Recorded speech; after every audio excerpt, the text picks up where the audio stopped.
Ada dua metode utama buat nentuin jatah pakan harian. Kita bisa bilang ada cara standar dan ada cara pro. Ini dia bedanya. Metode standar itu sifatnya reaktif. Artinya kita nunggu hasil sampling tiap 2 minggu, baru deh pakannya di-adjust. Ketinggalan kan? Nah, kalau metode dinamis itu proaktif. Kita nggak nunggu, kita justru menebak pertumbuhan ikan setiap hari dan langsung menyesuaikan pakannya. Jauh lebih responsif. Oke, kita bahas yang standar dulu, yang paling banyak dipakai. Aturannya sederhana banget kok. Kasih pakan harian sekitar 3-6% dari total biomasa. Biomasa itu apa sih? Gampangnya, total bobot seluruh ikan di kolam. Itu aja.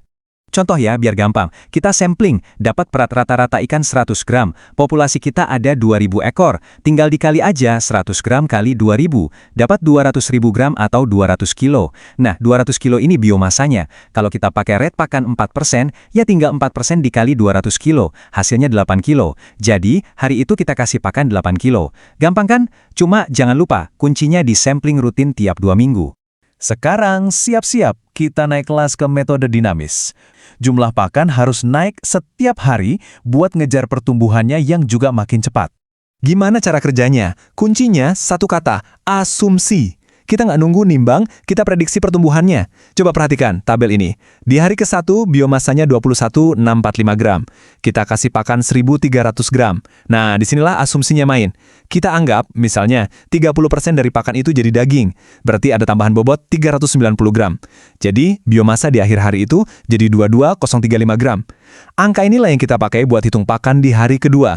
Makanya pakan di hari kedua naik jadi 1.322 gram. Begitu terus setiap hari. Pakan nambah dikit, biomasa nambah. Pakan nambah lagi, jadi kayak bola salju. Cerdas banget kan? Oke, kita udah punya 2 metode. Tapi gimana kita tahu mana yang lebih bagus? Gimana kita tahu kalau strategi kita berhasil? Nah, semua teori itu percuma tanpa ada pengukuran. Disinilah kita butuh rapor.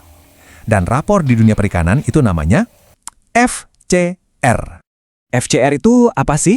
Gampangnya gini, berapa kilo pakan yang kita habiskan untuk menghasilkan 1 kilo ikan?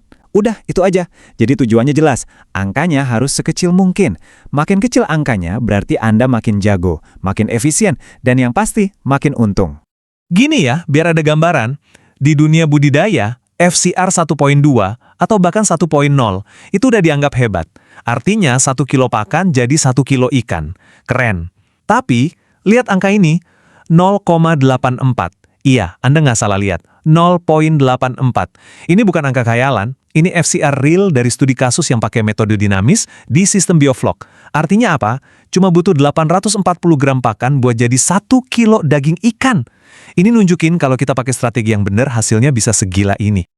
Oke, dari semua hitung-hitungan dan teknik tadi, kita sampai di bagian paling penting. Ini bukan lagi soal teknis, tapi soal mindset. Soal cara kita memandang pakan. Nah, sebagai penutup, saya mau kasih satu pertanyaan buat Anda renungkan.